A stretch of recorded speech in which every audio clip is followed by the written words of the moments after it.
Inner fitness should live in the world the same way physical fitness lives in the world. We all engage in some level of physical fitness consideration every single day. And we can and should be doing so with our inner fitness. We need to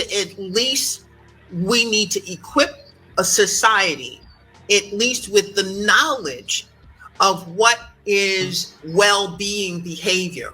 What are the components of well-being?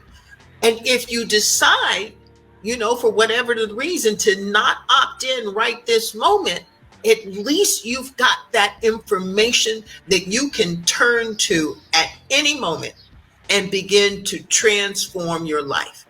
And up until now, we haven't had that sort of understanding of what supports wellness or well-being the way we know what supports physical strength and wellness. In order for us to live a quality life, there are three things that we must have. We must have a want. We must have a desire that is beyond the inertia, that is beyond the habit that we have engaged in up until now. If we don't have a want, then we're not going to have the motivation necessary to move forward. So we need a want.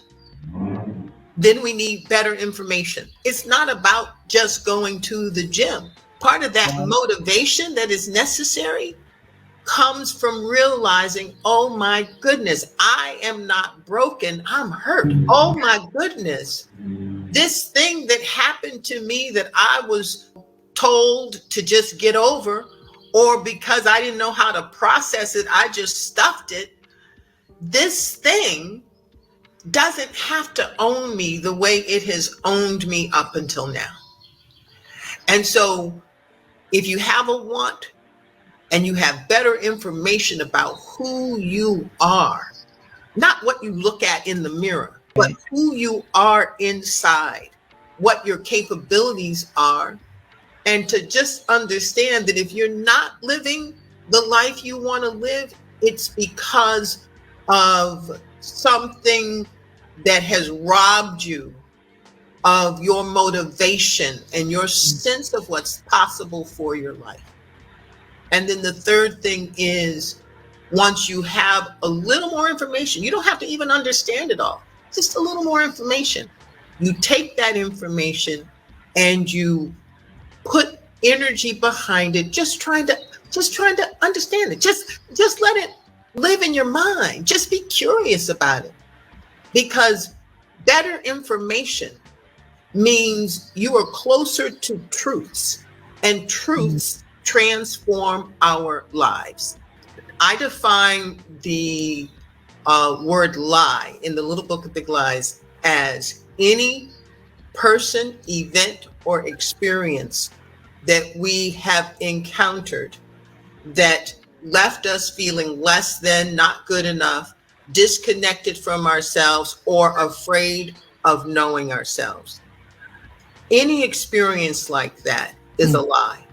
So what that teacher said, or that embarrassing moment that you had, or that abuse that you encountered, or that first heartbreak or second heartbreak, or any heartbreak, any event in our lives that left us disconnected from ourselves and less whole is a lie.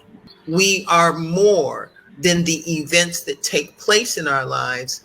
And when we know that we're more, and we invest in ourself with that capital S, then we can indeed stand in front of difficult circumstances, but not lose ourselves. In fact, we can take difficult circumstances and reclaim ourselves through them. If we want more for our lives, then it is incumbent upon us to actually invest time and attention in discovering the part of ourselves that is stronger than this default, and then exercising it There's so much thinking against oneself, so much judgment against oneself, that self-judgment makes it very easy to default to the something's wrong with me, something's wrong with life mindset. So every single time you see yourself judging yourself or someone else, interrupt that, because it's a terrible habit that actually centers you in negative thinking and against yourself thinking, and that causes inertia. That makes it really difficult to get up and over. So I always offer this phrase: up until now and from this point forward. So up until now, that's how it's been. Up until now, you've treated yourself poorly. Up until now, you have eaten unconsciously. Up until now, you have been insecure and felt unworthy. But from this point forward, it can change for the better. And when we say that, the energy feels good. It strengthens you. Number 2, tell yourself the truth. You don't have to tell anybody else.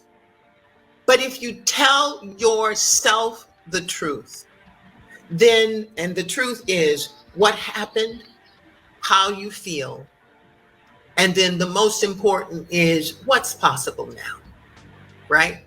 If you tell yourself the truth, then you don't keep the lock on Pandora's box. When we don't speak to the boogeyman gets bigger. The boogeyman feels overwhelming and we feel small. If you, at the end of your day, or even in the midst of a challenging moment, if you simply tell yourself the truth, like, I feel scared, I feel overwhelmed, I feel,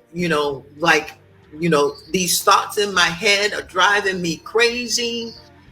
Acknowledging what is so for you sends a very deep message to your subconscious self that says, okay, we know where we are.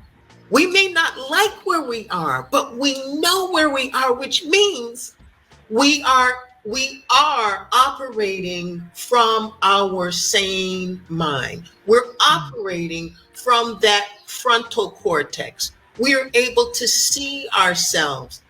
If we can see ourselves, we can hold ourselves. And again, you don't have to tell the truth to anybody else. Tell it to yourself. And then, the staple is finding gratitude in the moment. Because I guarantee you, if you look for grandma's, silver lining, if you think about grandma's notion that you can take lemons and make lemonade, you will experience the moment that you were in from that mindset.